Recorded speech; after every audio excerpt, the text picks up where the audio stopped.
We are going to keep rolling here with another lecture on Islam through Christian and Muslim eyes. And we're talking about people of faith. Muslims do have faith.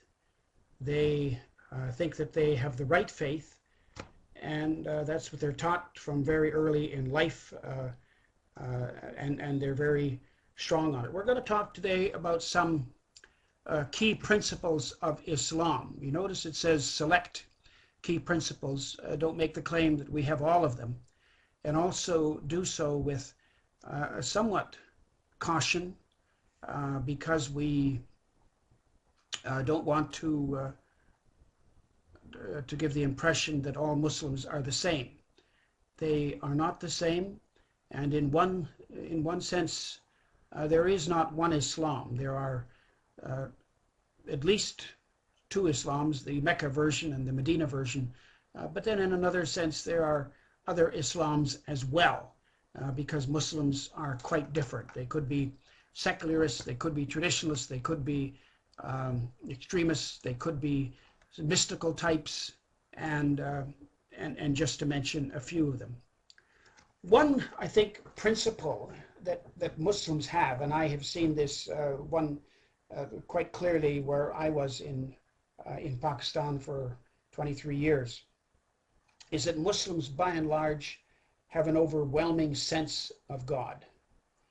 You get this in various ways and means, not only what they say and what they write, but what they're thinking about, because their idea is, and their concept is, to be subject, or rather to submit to God. This is the ideal, almost, you can't call it relationship, because they don't think of having a relationship with God so much as they think of submitting to Him as a servant submits to the Almighty One, to the great King.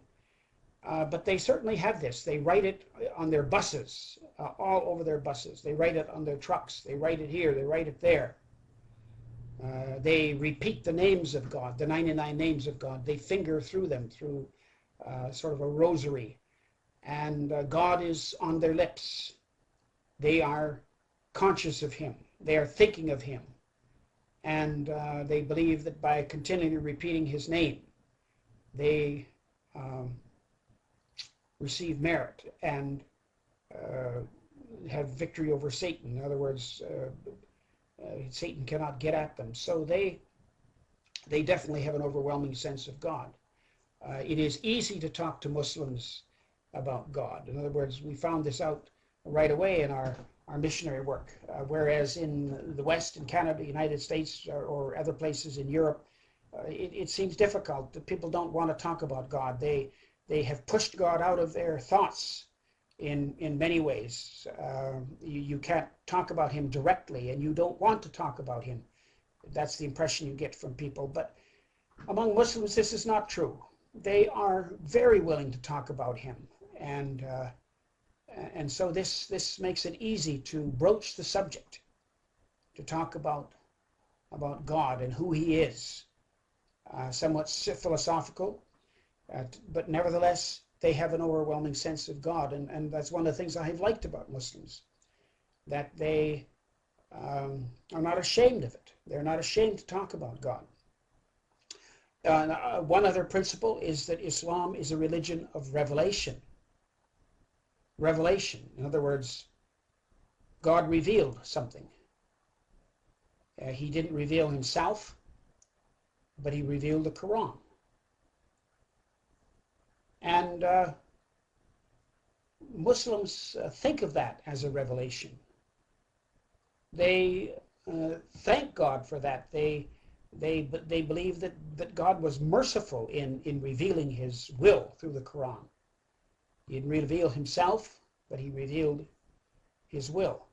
Sometimes you hear people say that every religion other than Christianity reaches up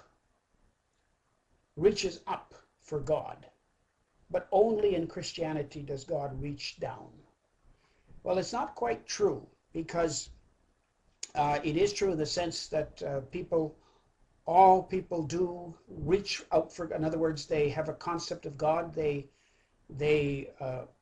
recognize him, whether they deny it or not, even though in their hearts, according to the scripture, they turn against him and they sin and rebel against him. Nevertheless, in the thinking of Muslims, God did reach down. He did reach down with a book. Whereas we as Christians know that God reached down with his son in the incarnation, Muslims say and think that God reached down with a book.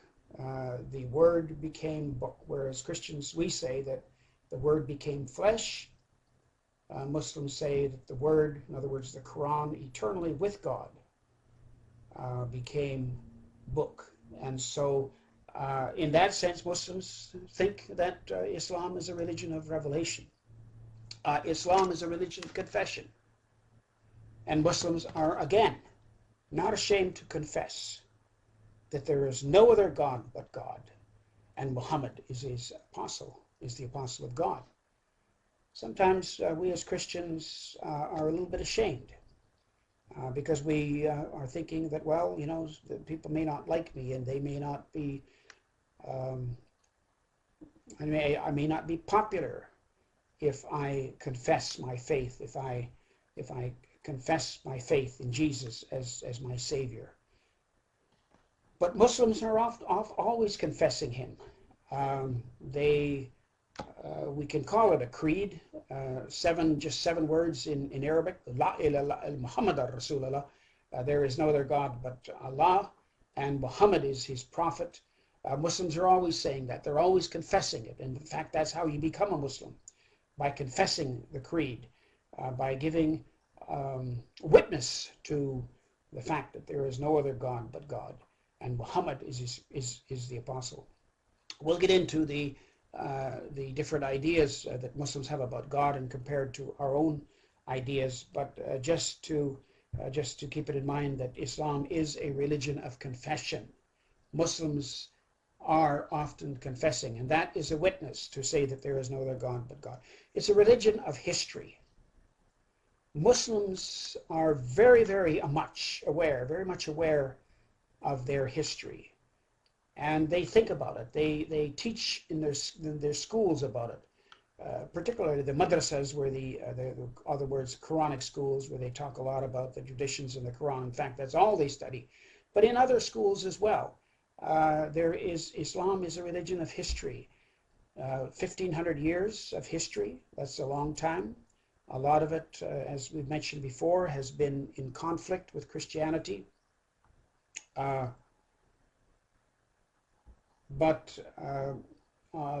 having said that, Muslims and Christians have gotten along in some periods in some places of history. But Muslims think of their history. They think of the successes of Muhammad as he established his kingdom, and they think of the spread of Islam. It is true that Islam spread by the sword, perhaps for the first 100 years, as it spread all over the place. In fact, it spread in that time, 100 years, more widely than the Roman Empire. And in the first 100 years, it was all the way from West Africa to, on the one hand, all the way across to Malaysia. In other words, in Southeast Asia. So Islam spread very rapidly, and then after that, it spread through, often spread through the Sufi saints. In other words, these mystics, and it spread through trade and on and on. But it is a religion of history, and Muslims look over their shoulders. They are, in many ways, proud of their history, and it's one of the problems with Muslims, because they see in the past great successes, great victories, and great civilizations when Islam was at the forefront. In other words, Muslims were leading the way, but now they're not leading the way. And so it's very frustrating for them, because they look back at the golden age of Islam, at the Abbasid empire or caliphate, as they call it, and you know, for a long time, for many hundreds of years, Islam was prosperous. Islam got into Spain, and Islam was doing very well. Muslims look on their history. Oftentimes we don't study it. We're not aware of it, but Muslims are. They're conscious of their own history, so we have to be sensitive too. And the more we know about their history, the better we can minister to them. Islam is a religion of totality. It's not church and state separate. They're all one and the same. That's the way that they look at it. Islam is a package in that sense that it has something to say about every aspect of your life, not just what you do on one day of the week. Islam has something to say about your economics, something to say about punishments, something to say about your, you know, whether you divorce your wife, and on, and all of these things. Islam is extremely comprehensive. And this term, totality, might be a little bit harsh, but it is supposed to govern every part of your life. In that sense, it's like communism. That communism communism was totally controlling, and in that sense, that Islam, when it takes over, if it really is all that it wants to be, Islam is more than just that. That is, we're not talking about modern Islam, but we're talking about traditional Islam. It is all controlling, and everything you do, even the way that you go to the bathroom, is to be governed by Islam. So I don't think that's an overstatement to say that Islam there is a totality about it, where everything is influenced, everything. Other things too. Well, just to illustrate that before we go on to other principles, Muhammad Iqbal, the great philosopher and poet of the East, who was actually the one who dreamed up the concept of Pakistan before 1947, when Pakistan came into being. Pakistan, which means Holy Land, broke away from India when Muslims were able and as they had wanted to have their own land. Muhammad Iqbal, who grew up in India when it was still, of course, it was all India, and the father of Islam, father of Pakistan, as I've mentioned, Muhammad Iqbal said, "All that is secular is therefore sacred in the root of its being." So that gives you an idea of how Muslims think. All that is secular is therefore sacred in the root of its being. Muhammad Iqbal did his PhD in Munich, and yet he saw some things in the West that he didn't like. Another person to think of is Maududi, the founder of the JI, in other words, the Jamaat Islami, the founder of the Party of Islam that began in India, 1941, and then moved when Pakistan came into being in 1947. Maududi went along with it, went along with Muslims and immigrated to Pakistan. By the way, a good book about that time would be Freedom at Midnight by one of the authors is Lapierre, and it tells a story how that on August the 14th at midnight, when Pakistan came into being, in other words, when Pakistan was born, and the exodus took place of Muslims heading up from India, heading up into what was then became Pakistan, and Hindus who were in what is now Pakistan heading down into India to escape, and Muslims and Hindus killing one another as they met, and also Sikhs, the religion of Sikhism, involved in it too, who never got their own land and are still clamoring for it, as it were, but they never did receive their own land, whereas the Hindus and the Muslims did. But I should say that not all Muslims left India. You still have almost as many Muslims in India as you do in Pakistan. In fact, almost the same in three countries, Pakistan, India, and Bangladesh, making up about almost 500 million Muslims in the world. But Maududi said this, that Islam is more political than it is spiritually. That's the impression he got. And of the, I think, about 120 books that he wrote, most of them sound very, very political. He did a commentary on the Quran, as any good Muslim scholar would do. Sounds very political. He died here in the United States in 1979. And by the way, that was the time of the Iranian hostages. And we, at the time, began to look for somebody who could arbitrate for us and get the American hostages loose. And we looked around and finally decided that, well, there was this guy, Maulana Maududi, who was influential, and maybe he could help us bring influence to bear and get the Americans released from Iran. And so then, by the time we realized that Maududi could have some influence, he had been dead 6 months. He had died 6 months earlier here in, I think, Mayo Clinic.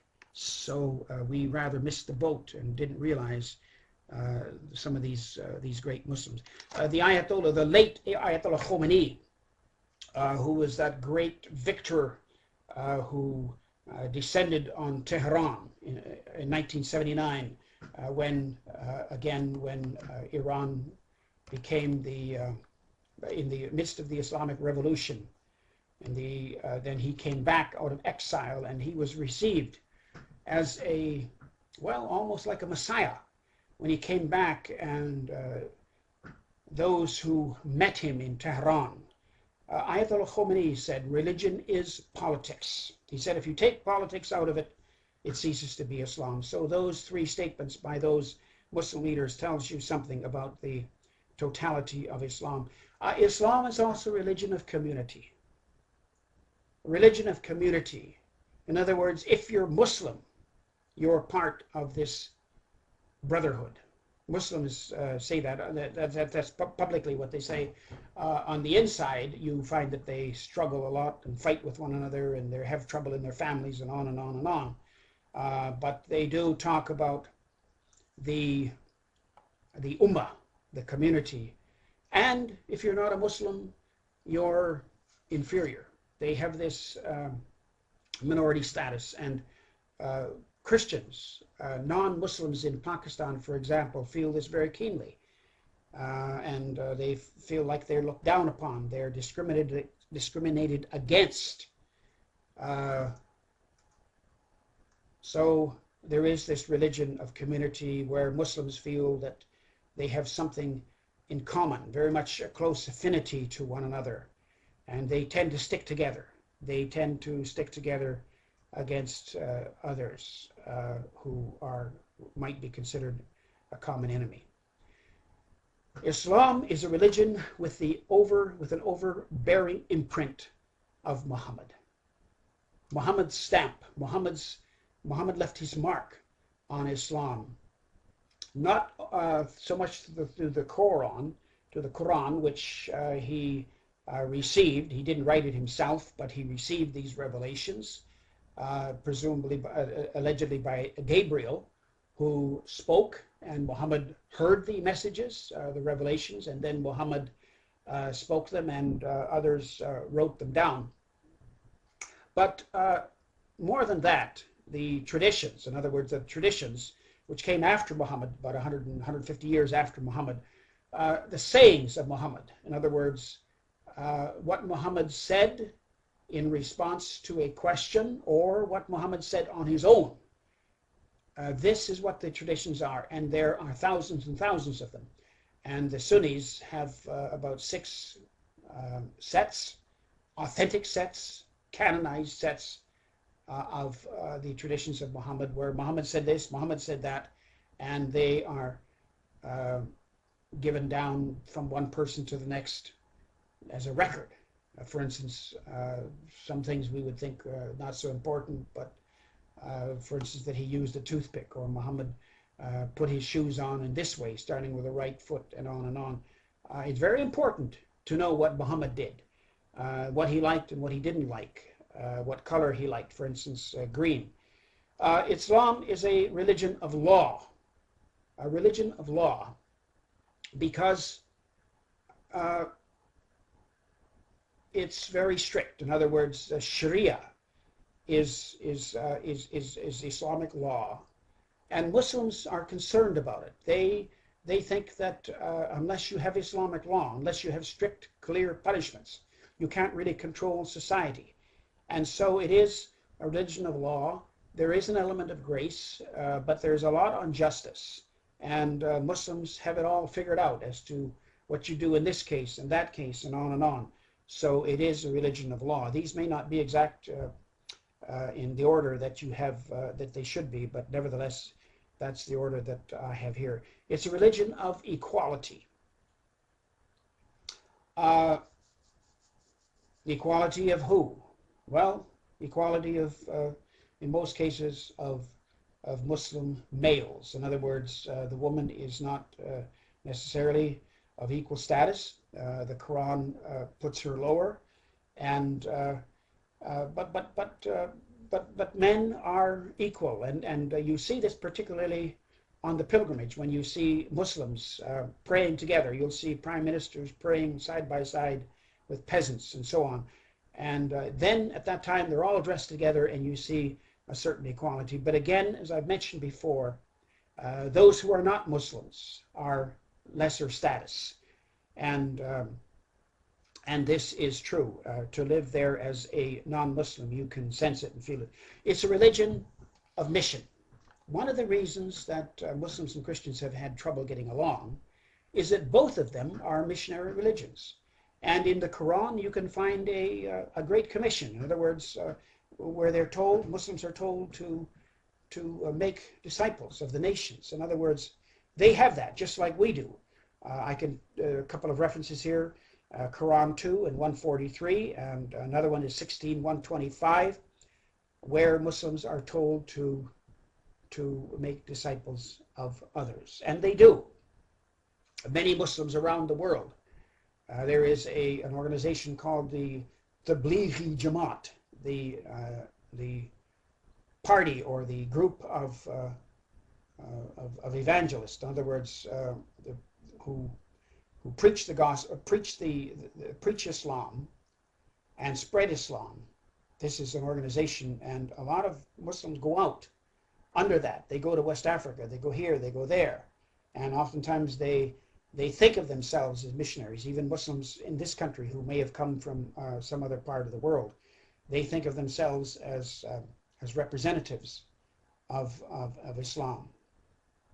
And in many ways, they're good at it. They're good at it. They're, in many ways, I've known people who've become Muslims in this country, and they say that on university campuses, the Muslims have been very skillful, and they haven't been heavy-handed. They haven't been, they've been patient, they've been kind, they've been helpful, and they have been won to Islam through these missionaries. It's a religion of mystical perfection and almost triumphalism.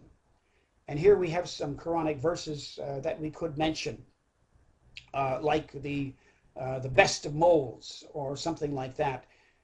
Islam is the best, and Islam is perfect. Other religions have failed in one way or another. You can think of it as almost like three camels who started across the desert.